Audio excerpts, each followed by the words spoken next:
Welcome, one and all, to World in a Jar. We are your hosts, Kyoko and Vale.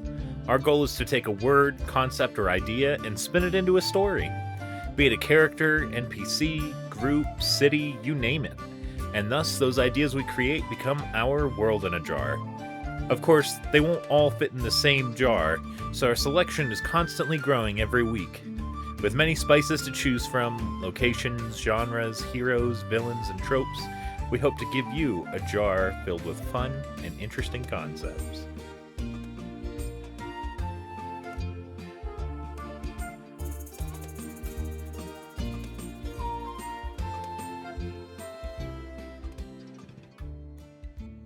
But first, how's the weather, Kyoko?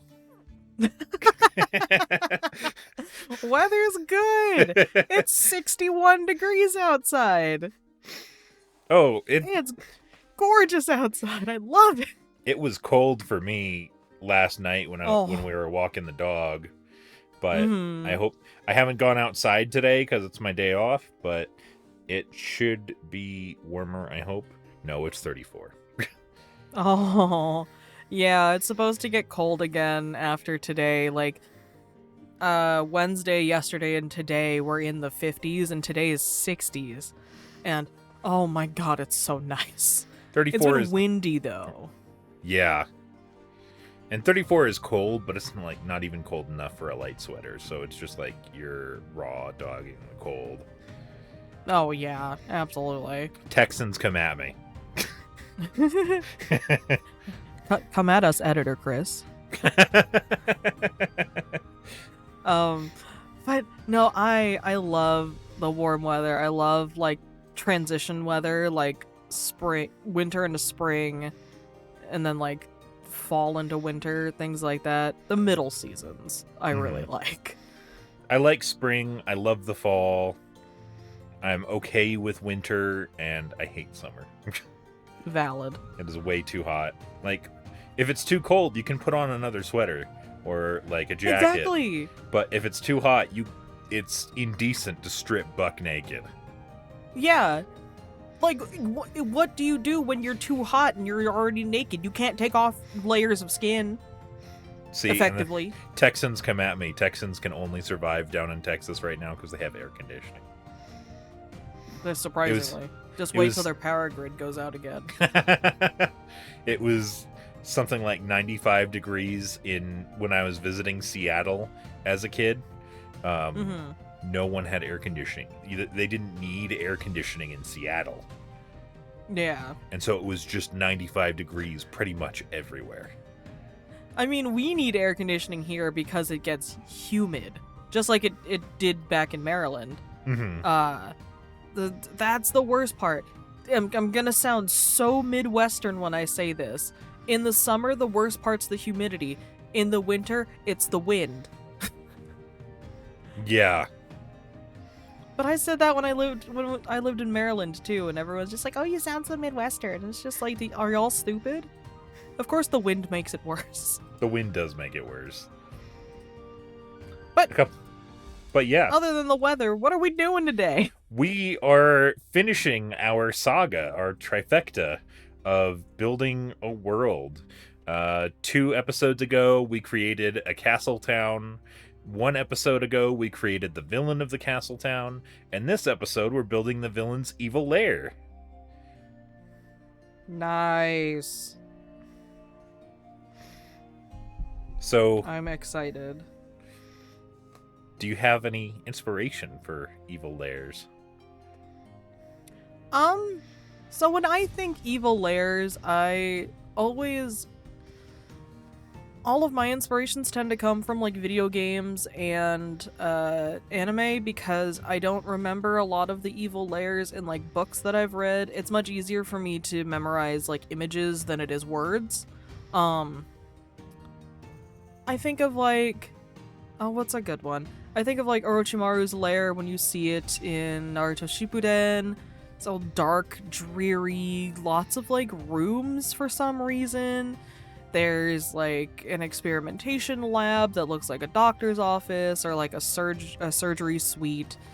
There's like a jail area that opens into like this large fighting pit and there's a whole episode where he's trying to pick his, like, who's gonna be his new body. Like, Orochimaru's trying to pick who's gonna end up, like, being his new body and stuff like that, and it's like he releases, like, 200 prisoners, and it's just like, okay, fight to the death.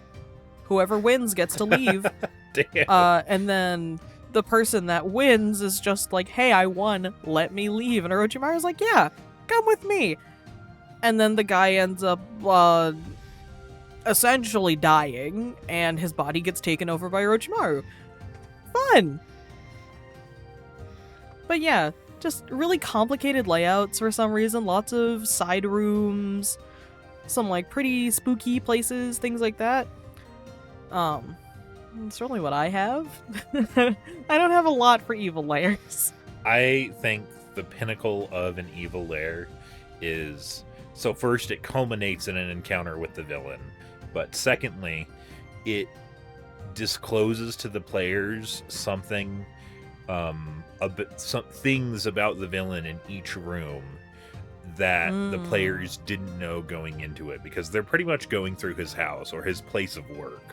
They're discovering how he works, how he moves, everything that's important to him in this lair. And so I'm just gonna rapid fire the ones I can't talk about, and then the one that I really want to talk about. Dishonored is all about exploring the villain's lair. Like, every mission, they have this grand mansion that you have to explore and go through and find their takedown method. In the new Zelda games, Hyrule Castle is so menacing at the start of the game because it's just ever present. Something's fucked up there on the map until you go through it when you're at the end of the game, and it feels so satisfying, and there's a lot of good rewards there.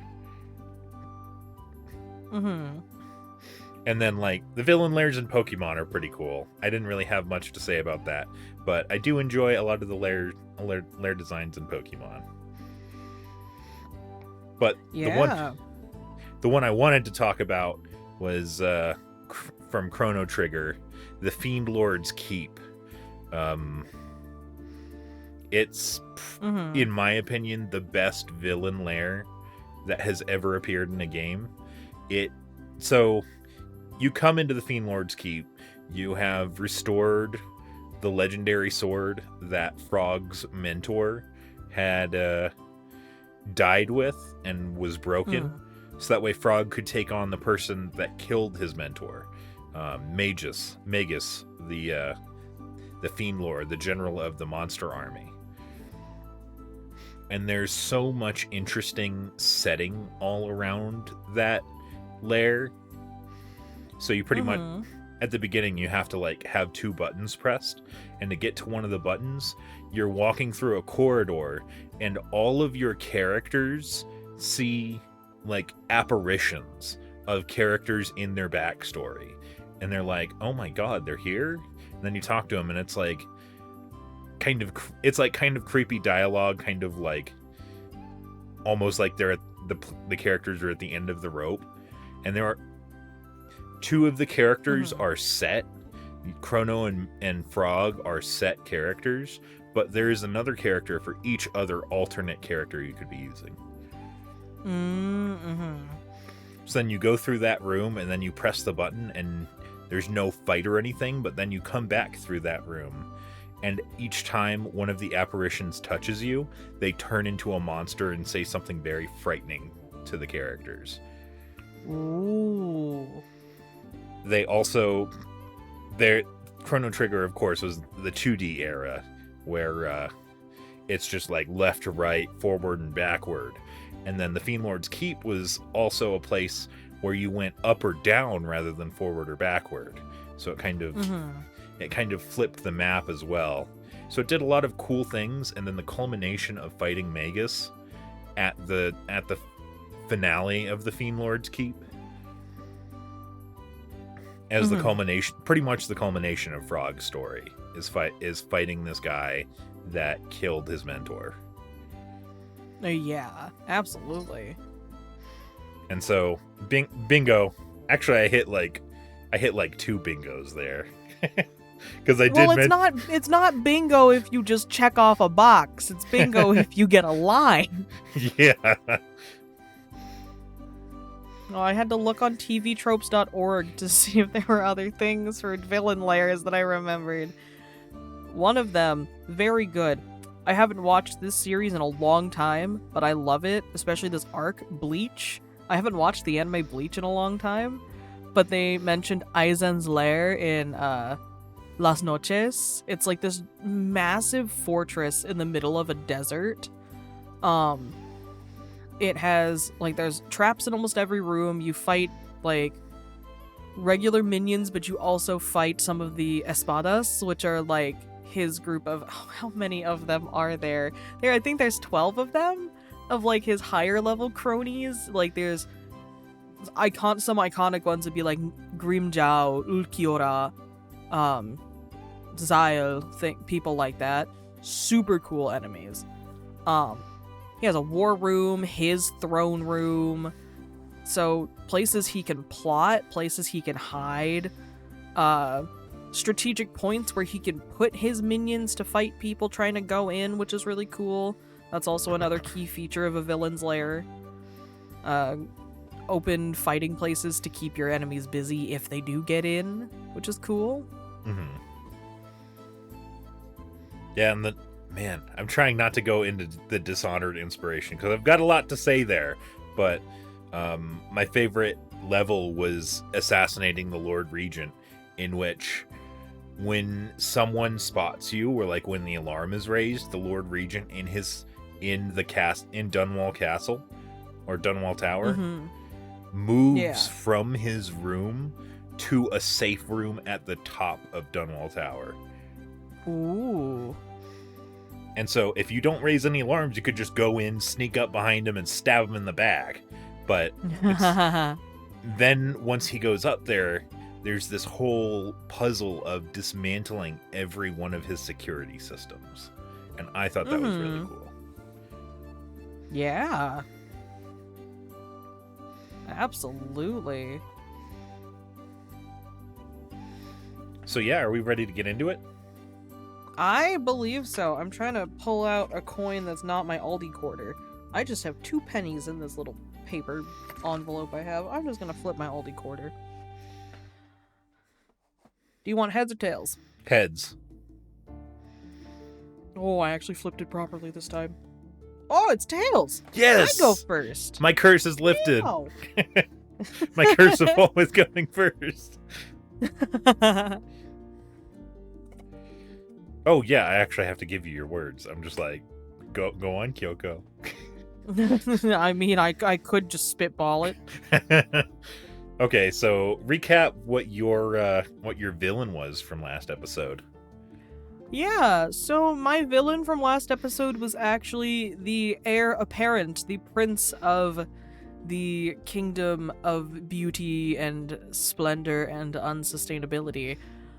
He had a big flub during a meeting with business people and traders, and then decided that he was gonna be all sulky and brooding and angsty and be like, oh, it's not you say things are a problem, I'm gonna make it a problem, things like that. And so yeah, he's this brooding, emotional, like angsty prince that did his kingdom a disservice and is then taking his anger out on his people.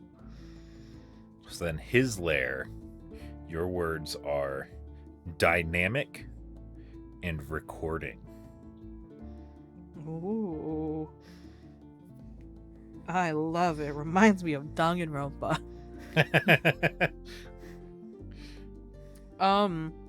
So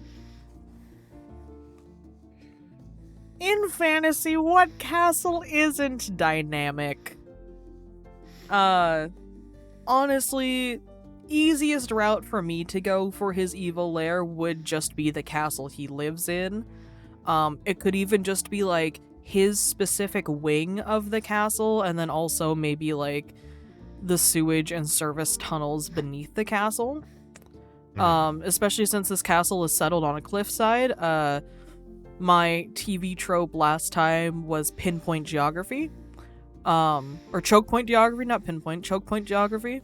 And I had mentioned that this prince at the end of his line is essentially trapped between an opening to the cliffside and the party coming in to stop him. So that was his choke point. So I would say, of course, I'd probably stick it to just like a wing of the castle. So after he does that like big flub at the meeting and things like that, he sort of takes the rooms that are designated to him, like his own like personal part of the castle, and uses that really for like his staging ground. So he starts changing rooms as much as he can to either house what he needs for his diabolic plans, really just hide what he's doing in those rooms, especially from his father and other royal advisors that are like, hey, are you okay? Like, yeah, everyone makes mistakes, it's okay. And he's just like, no, leave me alone. Things like that. And it's, especially if you think of a castle layout in fantasy, you have extremely high ceilings, large doors going into places. You can block off wings of the castle with locked doors and or gates, things like that. Have a lot of partitions and things like that. You can hide a lot of things, especially up in those large ceilings, those tall ceilings. And that could lean well to recording.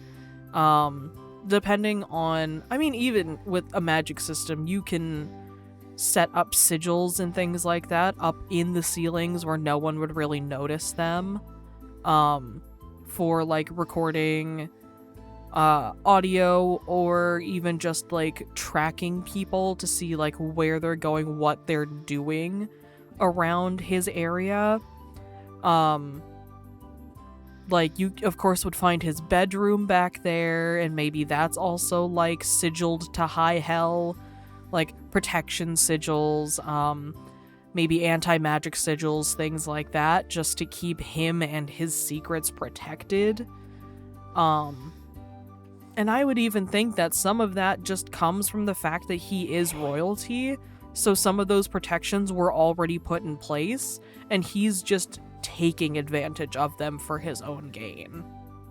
And is there like an element of the players are coming into this castle like it almost like a dungeon, but the king is like fine with them, it's just this son?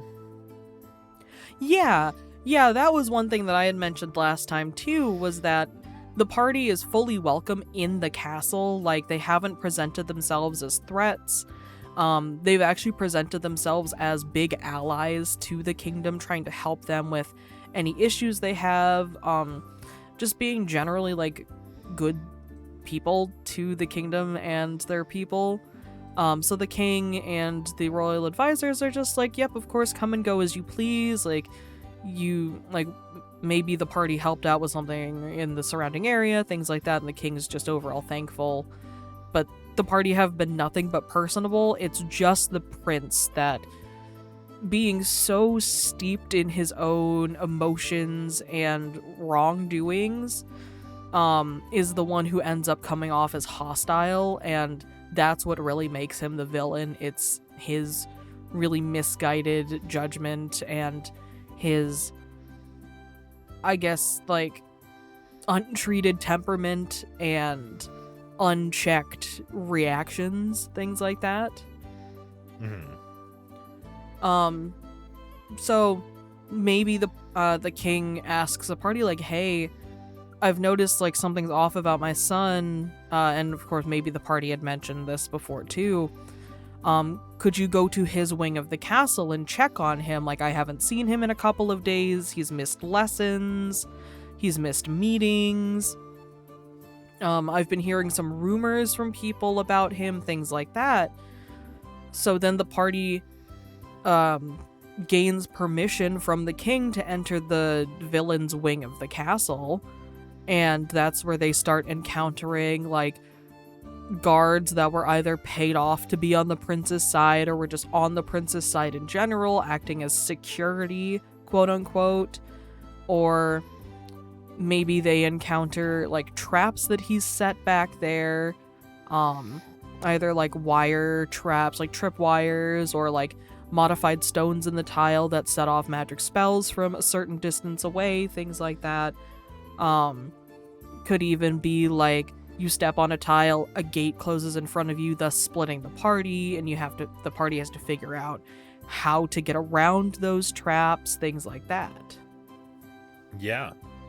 And then you were also talking about last episode about like a chase through the sewers of the castle or of the city. Yeah. So with that, I imagine that through the rooms, especially to service royals, there are some like tunnels that the workers around the castle can go through to help them get to and from rooms easier, especially without being in the public eye, quote unquote. And also just like little back areas, that way they have escape routes and things like that if there's ever like an attack. I imagine the prince utilizes these to his advantage, especially like with any workers that deeply care about him and are just siding with him because they care about him, or even workers that he's paid off and just like promised a higher position or something like that, or promised a better job or a bunch of money, stuff like that. And those tunnels end up leading to even larger tunnels that go down either into like the basement areas of the castle, or even just below the first floor or something, maybe a little farther down, for the help to get to larger areas. Like there might be like a shipment area, quote unquote, where they receive like food and other larger items, and then they can take them through the tunnels to get to like the kitchens or, you know, other workplaces like that. And the prince just utilizes those to get things to his wing of the castle without having to take them through the main parts of the castle. And he dips into there, and the party has to chase him, and that's where they get to the choke point geography eventually. Mm-hmm. That's where they have that confrontation with him on the cliff. Yeah. Where he's like about to jump or something like that, and they have to stop him, or they have to push him or something like that to really stop him from doing stuff. Like, bless you. It could be like if he's like beyond redemption, or he feels he's beyond redemption, things like that. Absolutely. And so you said some of the interesting terrain features would be like sigils on the ground and whatnot. Yeah, like sigils on the ground, or like up on the super high ceilings, especially the ones on the ceilings being really concealed, because you wouldn't really look up at a super high ceiling and notice a lot of detail and things like that, especially like if it's darker up there, like if the torches are lower to like the walking areas, things like that. There could be a number of sigils up there. I don't have like the exact D&D spells off the top of my head, but like Glyph of Warding. Yeah, there's like Glyph of Warding, or you can have sigils for like silence or blindness, deafness, things like that. Especially if they're tied to traps. You can put like a trap on like a floor tile or something like that, and the party like steps on it or walks by it, gets within a certain range, it releases a spell. You could even have like tripwire traps. Like, the prince knows about the tripwires, and the staff that work with him know enough to avoid them or to go around them using the service tunnels. But if the party's just going in there, like first time, like the king doesn't know those are in there, the party could easily like trip a tripwire and get shot with arrows or get shot with firebolt, something like that. Or if you think of Baldur's Gate, you know, the gargoyle trap that you set up that one time. The gargoyle What? trap? Yeah, they got you and Crow killed. Firebolt. Oh! No, that was no.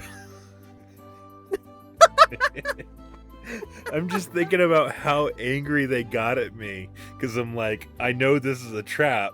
I can see this trap has hit points. Let me firebolt it and destroy it. And then it's like sturdy, 0 damage. And then the trap started going off. But yeah, like that is something that's very plausible in a castle. Yeah. That's something that's very plausible with like a villain using a castle as his stomping ground, like actively taking use of the like architecture that's already present. Things like that. Definitely. But honestly, I think that's a good place for me to leave it for now, because like that basically explains his entire lair. Right. Yeah, that's definitely got the groundwork already laid out. Yeah. So what are your words? So to recap, my villain from last session, he's a vengeful guy. Was formerly in a mercenary company. His parents died to werewolves, and he uncovers a conspiracy that the mercenary company is werewolves. I almost said rare wolves. They're pretty rare wolves. And so he uses a fungus, I believe it was, that the party got for him as he was investigating why crops were failing. And so he started using that, manufacturing it into a biological weapon. Yeah. And my words for that villain's lair are disc and eye. Disc.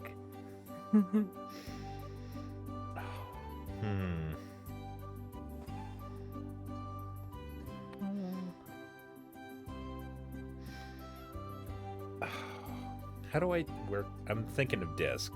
It'll take me a moment. Everything takes place on multiple castings of Tensor's floating disc.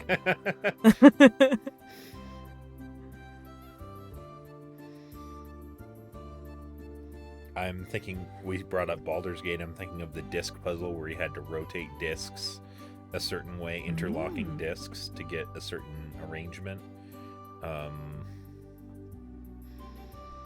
I think I should start with eye. Yeah.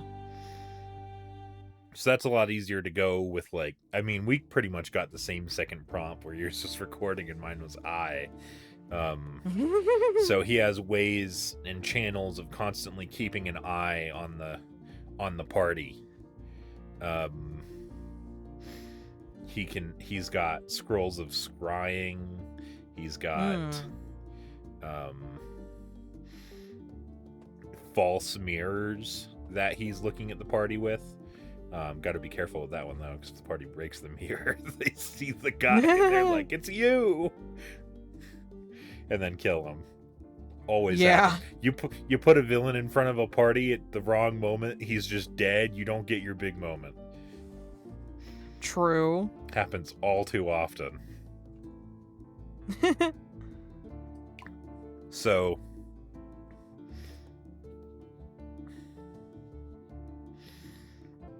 I'm thinking eyes are also like a motif of the design. He's definitely like in an underground lair.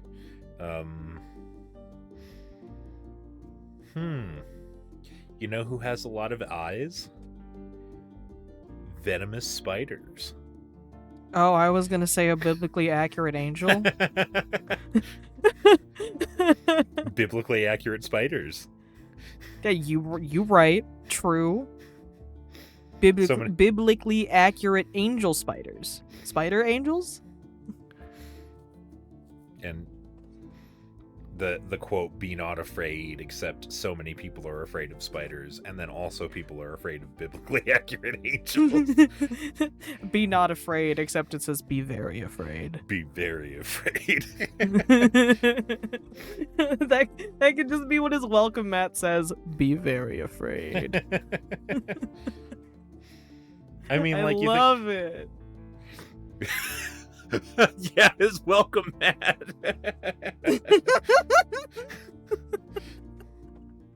And so, okay, the biblically accurate spider is like the mid boss of this, and then you've got a couple more encounters, and then you face him.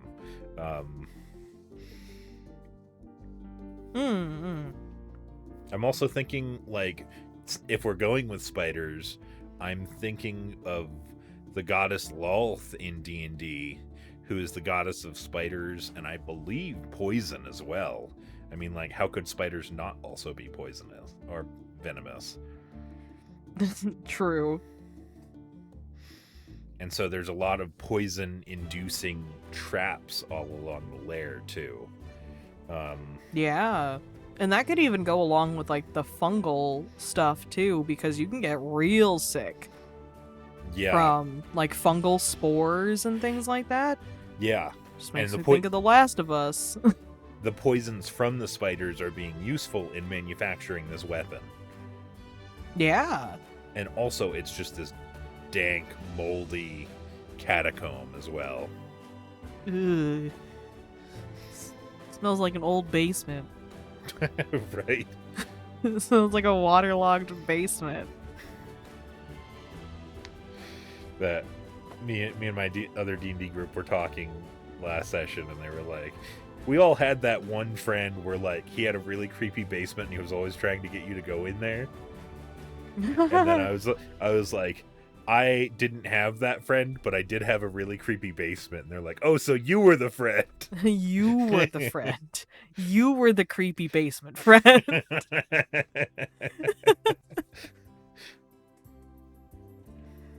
Yeah, like, that would be so cool.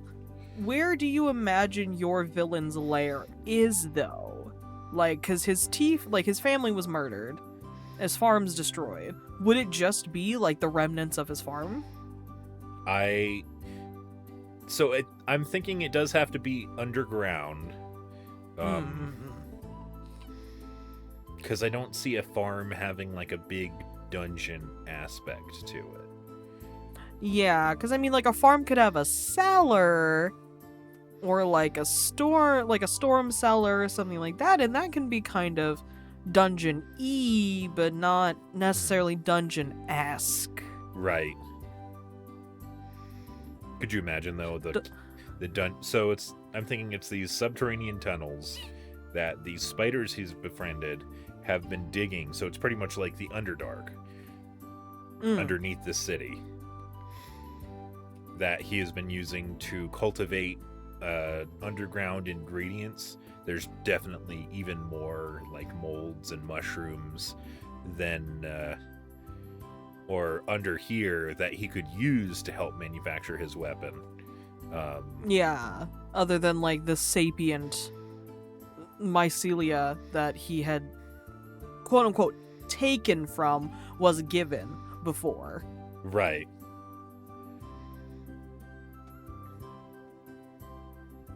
Man, I'm just thinking of bringing a ranger along in this adventure, and you're like, over there is a poison mushroom. Over there is an even more poisonous mushroom. Even there is the most poisonous mushroom. One lick and you're dead. And over there, that one's edible. We should gather some of those for stew later. But it looks just like the poisonous one. Yeah. You better have your foraging book. We're playing mushroom roulette. Oh my god. No, don't eat the Mario mushroom looking one. What's a Mario? We don't know anyone named Mario. Oh, that'd be so fun. Like, having a ranger in that party. Having a druid in that party.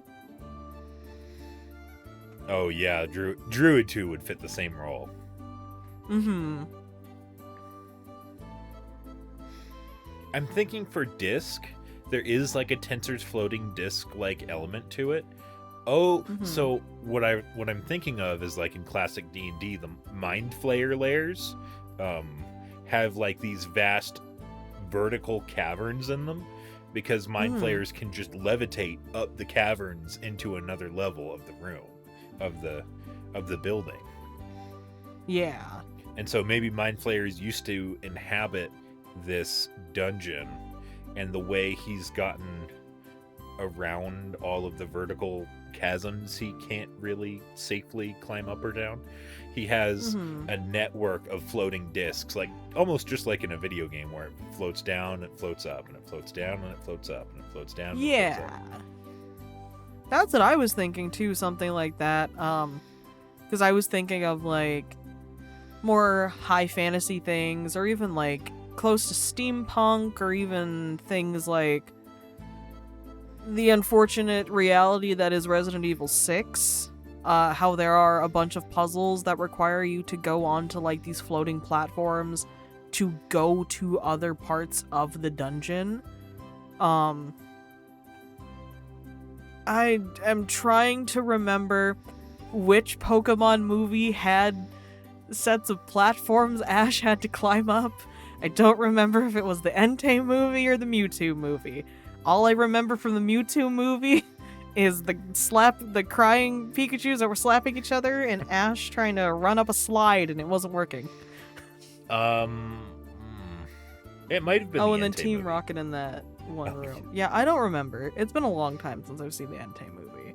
But yeah, something like that. Something almost like mechanical that he like built or something, or even like a series of webs that act as like platforms. It's like those one that one playground thing that's just all the strip, the horizontal strips, and you just fall through them to the next layer. But the webs. Yes. Yes. And I think there absolutely. I think there was a GIF on the internet of someone just like perfectly falling through them, where it's just through like all of them. Yeah. It looks very dangerous, very uncomfortable. Oh yeah. But yeah, that would be so cool. That would add like a nice sense of verticality, because like, you know, dungeons typically like end up being sort of like linear and or horizontal. There's not, I mean, of course there might be different floors to lairs, but there's not high levels of verticality to them. Yeah. Also, just make your party do a lot of platforming. That's always fun. Yeah. Welcome to Dark Souls, a non-platforming platformer. Welcome to Aperture Science. Ooh, I hadn't even thought about Portal inspiration. We were talking about repulsion gel before the episode, though. Heck yeah. as a very big lover of Portal, Portal is always my like big go-to inspiration for high level platforming. But like that'd be so cool. Like they have to use webs to like swing across stuff. Like they have to be like Spider-Man. I don't know why I said it like that, but they have to be like Spider-Man. They have to like climb on like strings of web or something, or even like strings of plant matter to climb up these discs or something. They might have to rock climb, they might have to jump gaps, especially like trying to get to like the central hub of the lair. Yeah. I'm thinking, oh crap, I lost it. Chris, the train of thought, quick! Chris, bring it back. The train of thought. Oh my god, I really lost it. I'm sorry. But yeah, what Kyoko said.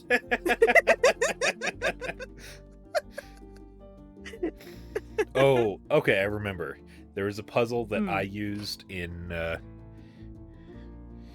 in my Legend of the Hidden Temple inspired dungeon, where oh my god, I love that show. there was a moat that the players had to cross, and they had to do an athletics check to jump from a rope, and there was like an acidic moat underneath because or no, it was a poisonous moat underneath because the Olmec equivalent was a green dragon. And so I'm thinking have like a chasm, but it's not really that deep. You can still get up the other side, but if you fall in, you're taking a lot of poison damage just from the latent shroom fumes. We'll call them. Yeah, Shroom absolutely. fumes. So yeah, I think that's a good place to hold off until the TV trope.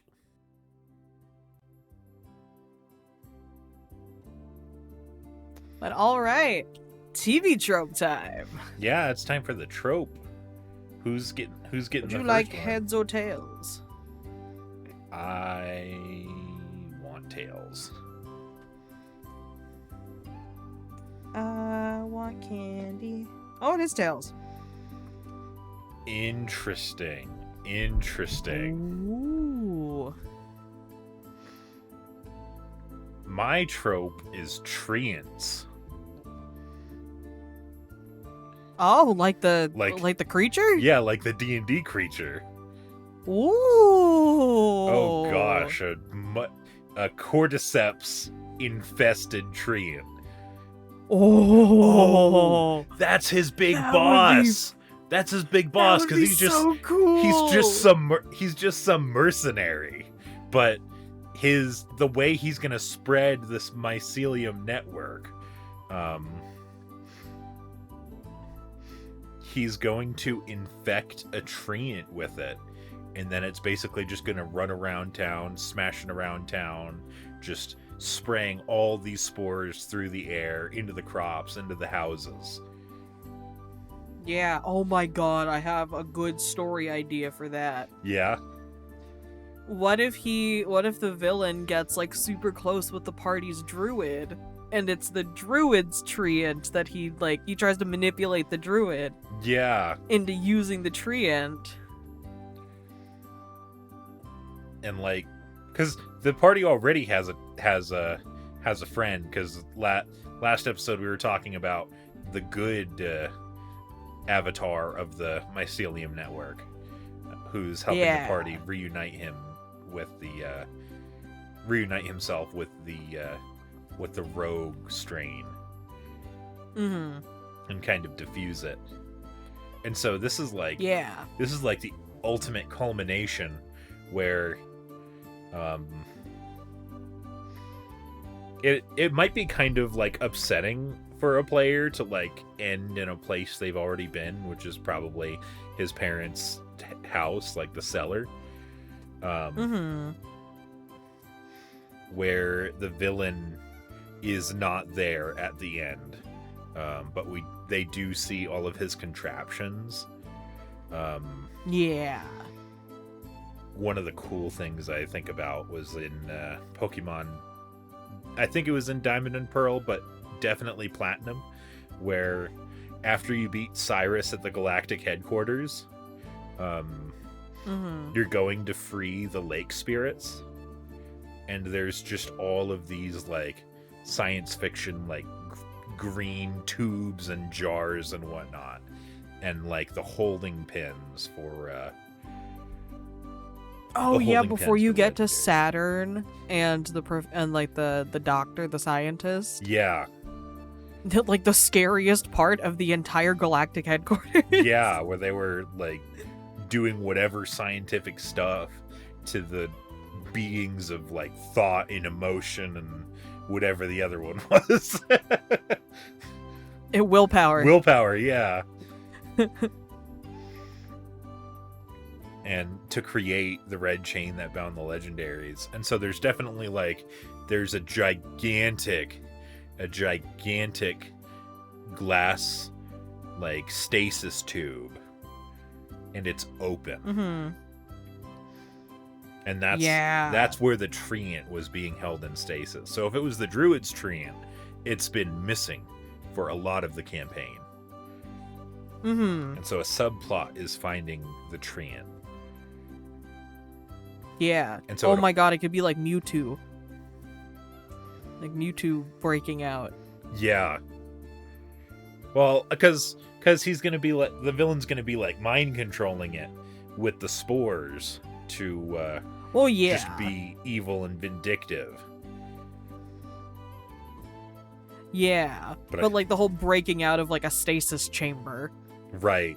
Or scientific area. It lets the question linger, what was in this tube? If you just describe this massive tube, it's underlit by green glowing lights, and there is a viscous liquid all over the floor, almost like slime. Yeah. Man, I just went DM mode for a little bit. I kind of like the eyes rolled into the back of my head, and I'm just like, let me DM okay, this real just quick. Describe the scene.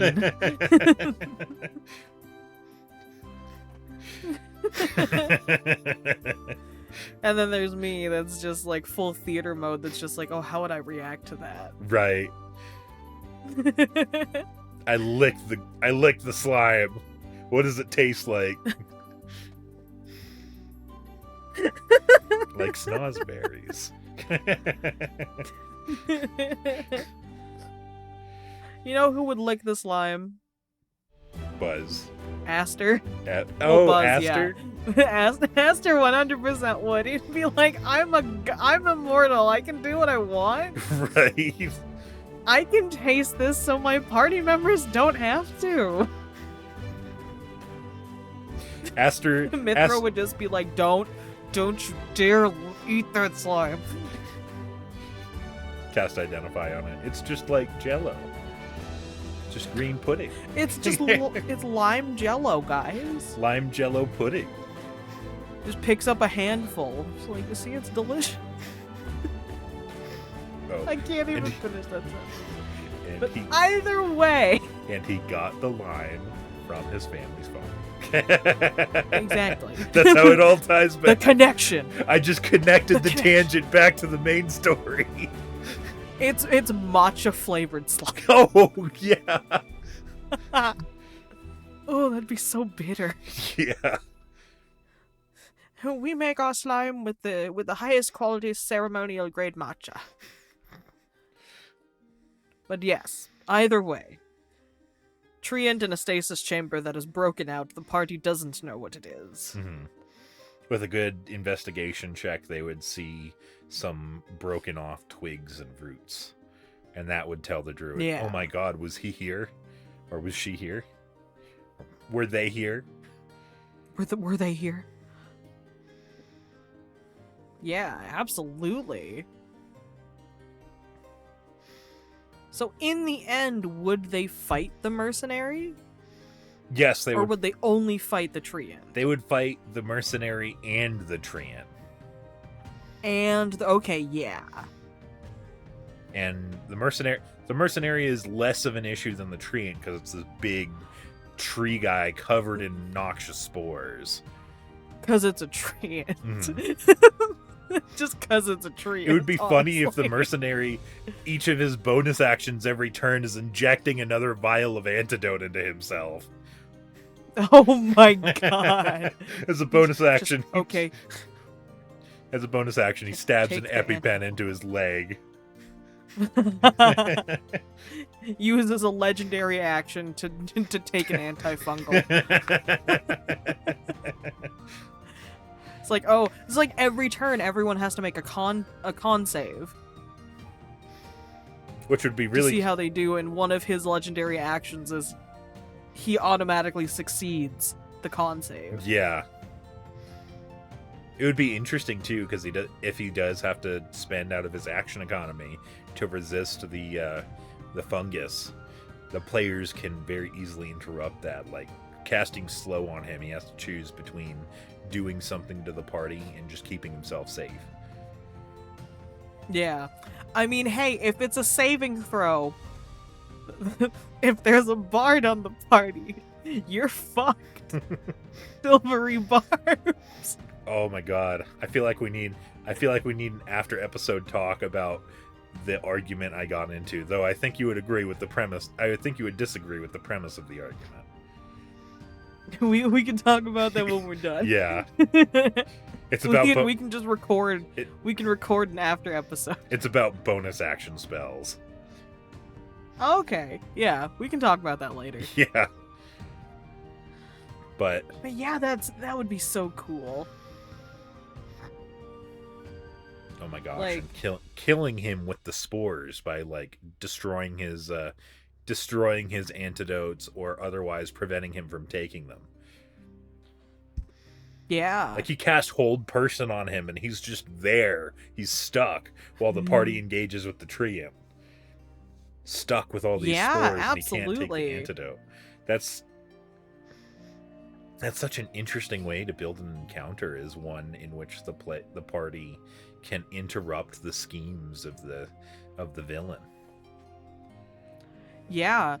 Like it's always really cool cuz typically, like, if you think party comp, a lot of the time it's a cleric doing that or a druid doing that, so that'd be really cool. Yeah. Or even like a monk just hits him with a stunning strike. Yeah. Oh, absolutely. And doesn't monk have that ability where they're immune to poisons? I believe so. Just like monk in general does. Let me fact check that. I'm looking fact check that real quick. Yeah.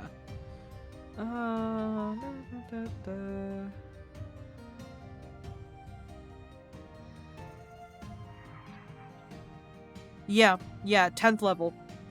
It's called Purity of Body. At 10th level, your mastery of the ki flowing through you makes you immune to disease and poison.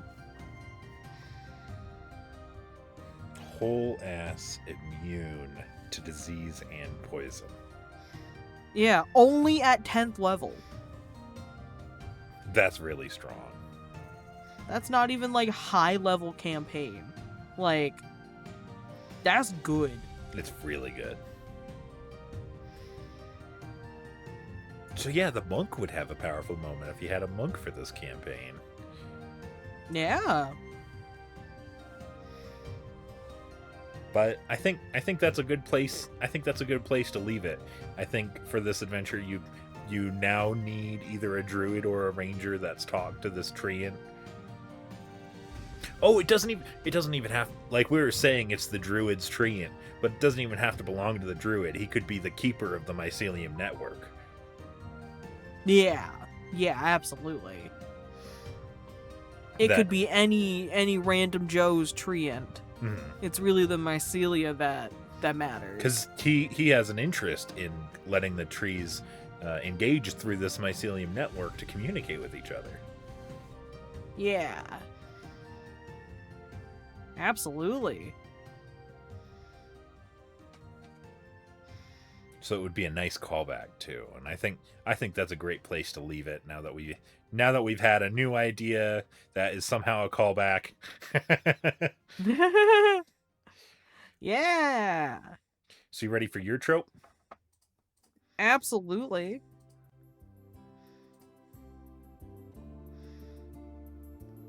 Okay, that one's not gonna work. I don't think we can use post 9/11 terrorism movie in this prompt. I'm gonna take down 2 towers of the castle. No. Oh, this one could be interesting. It's protest song. Protest song, you say?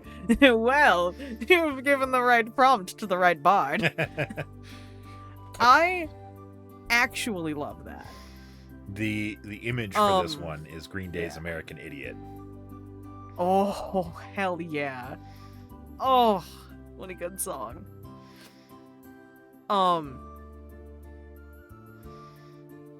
Like, this doesn't even have to be something like really dealing with, I mean, of course it's gonna deal with the lair, but like, what if part of the lair there's like there could even just be like a big open like area, sort of like a minor throne room or something like that. Like maybe this was like an older wing of the castle that got turned into the prince's wing.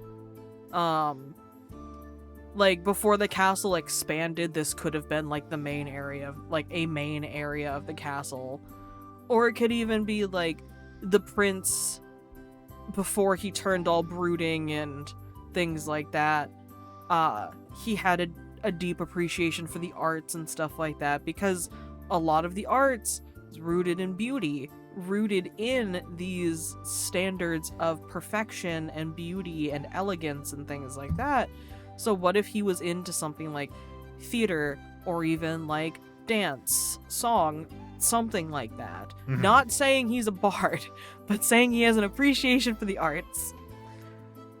So it could be like the party goes in and they could see him like on this stage, or they could see like some of the workers sing, like doing something and all that. And then it's sort of like the party ends up being like a captive audience.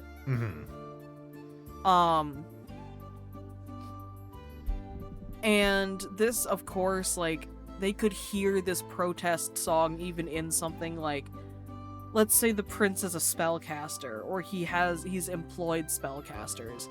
They could hear this protest song in the middle of maddening darkness, which would be terrifying. It's just like, this is sort of where like he lays his claim to the fact that he's the villain. Like this is where the prince could finally come out and say, it was like me all along. Right. It was me, Dio, all along. Right. So like this is where he really stakes his claim and things like that. He's like so like steeped in like the fact that he's done all of these wrongdoings, and he's just finally owning up to it. Like he's driven himself so mad that he is just like, yeah, I'm the villain. I've done all this stuff. And you know what? My kingdom and my family and everything deserved it. This is me protesting against what, like, all of these rules and regulations my family has forced upon me. All of these standards that the traders and the other nations we have relations with have forced upon me. Things like that. And that really goes along with the fact that he's just so lost in what he's done, in like the mistake he made, so lost in how others reacted to a mistake that he made, that it's turned him like a little self-centered, not a little, a lot of self-centered, things like that. He's really stuck in his own head. So this protest song could be not only like him finally stepping out into the limelight saying he's the villain, but also a way for the party to really see the inner machinations of his mind. They're no longer an enigma. I knew you were going there. we need to put SpongeBob reference on the bingo card. Chris, play the clip of the milk carton tipping over. And have it coming out of a thought bubble coming from Kyoko. Coming from my head, yeah, exactly. The inner machinations of my mind are an enigma. But yeah, so it could be something like that. So like that would be really cool.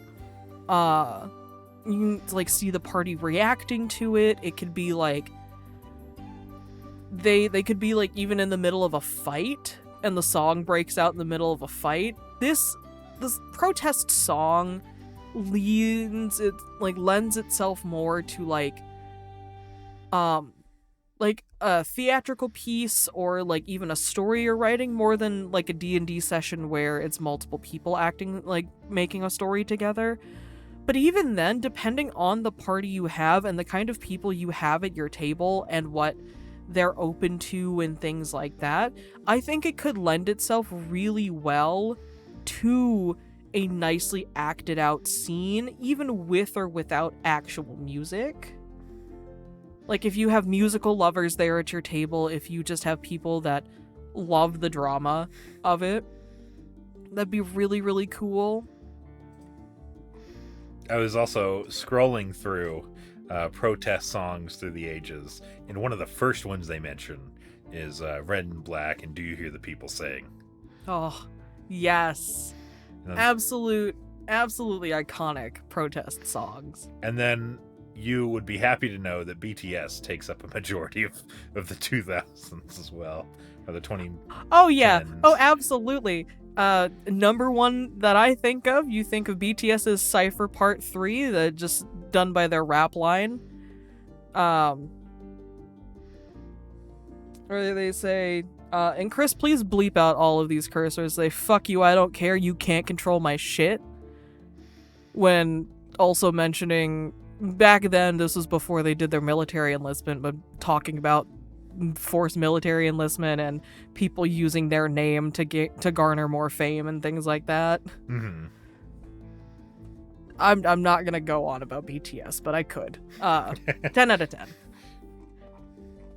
Yeah, like, as someone who is a theater kid, as someone who loves roleplay, and as someone who is very vocally inclined, I love that. And this is all to say, I'm a bard. I love this shit. Right. This is the bard is very happy. Mark the bingo card. I've mentioned bard so many times. And then they did also mention in the trope, it's different from anti-cop songs.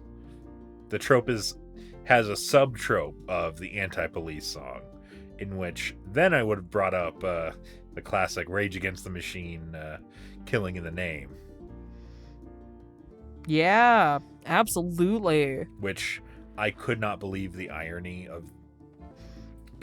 Tangent time. At my work, I will not disclose where I work, but I will disclose that the work radio was playing the rock station around here.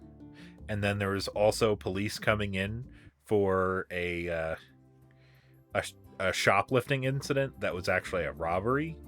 According to my employee, well, according to them from how the employee talked about it. And so they came in while I was there. They sat in the parking lot in their car for 15 minutes, which gave the rock station just enough time as they're walking in to start playing Killing in the Name. Oh, hell I'm yeah. just like, oh my god, the irony. Like, you think of protest songs, like, recent media, you would think of a character who'd be performing protest songs as Hobie or Spider-Punk from Across the Spider-Verse. Right. Like, 100% that's what he would be performing. Absolutely.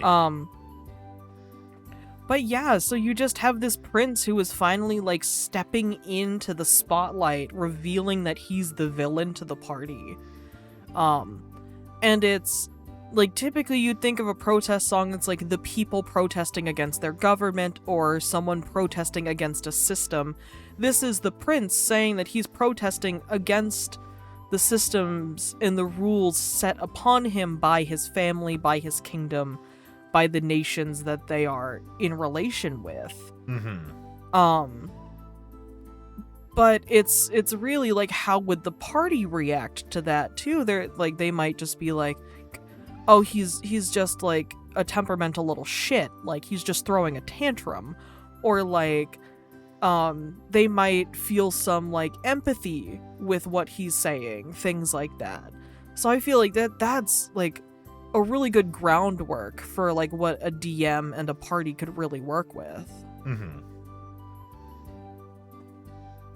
Yeah, and I definitely. think that's where I'm gonna leave my once again musically inclined jar. How does it keep happening? Just add the same little spices in every so often. we got favorite spice. Everything leads back to musical theater for me. Oh my god, wait, Kyoko, what is your actual favorite spice?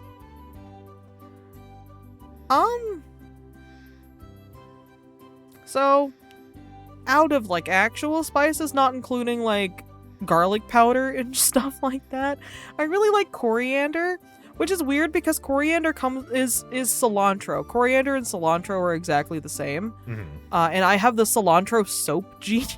You so like it, but you have cilantro. I have the soap gene. Yeah. But you still like it? No, I mean, coriander doesn't taste like it. It's dried up cilantro. From what I understand, coriander is dried up cilantro. But I don't taste the soap in coriander. And I spice chicken with it all the time.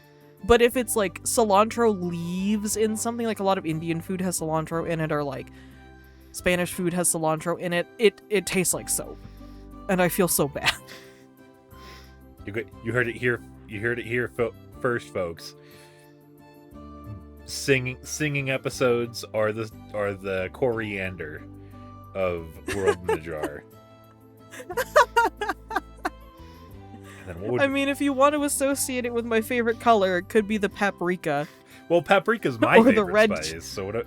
Oh, paprika's so good. Mentioning Dishonored is the paprika of this podcast. Mentioning Chrono Trigger is the paprika of this podcast. I should replay Dishonored so I talk about it more. But I think that's where I'm gonna leave my jar. It's a good, just like yours, it's a good basis for someone to really pick up and run with it. Yeah, there's definitely a lot of groundwork there that people can just expand on. Yeah, whether you have a bard in your party or not. Whether you have one bard or a full party or none. Just have a 4-bard party and call it a Bard Burshop Quartet. I would just call it the Bardy. The Bardy.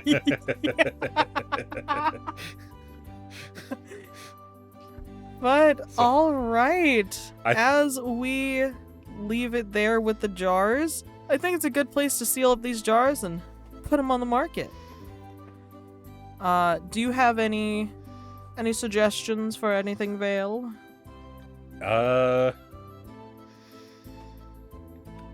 For this episode, I strongly recommend playing Dishonored. It's like an easy recommendation for me. You get so much cool stuff in each villain lair. I think it's a great place to do a kind of game study of villain lairs. Yeah, it sounds like it. Do you have any recommendations, Kyoko? Play Portal. Yeah. If you do not get easily motion sick or things like that, I do suggest playing Portal yourself, especially Portal 2.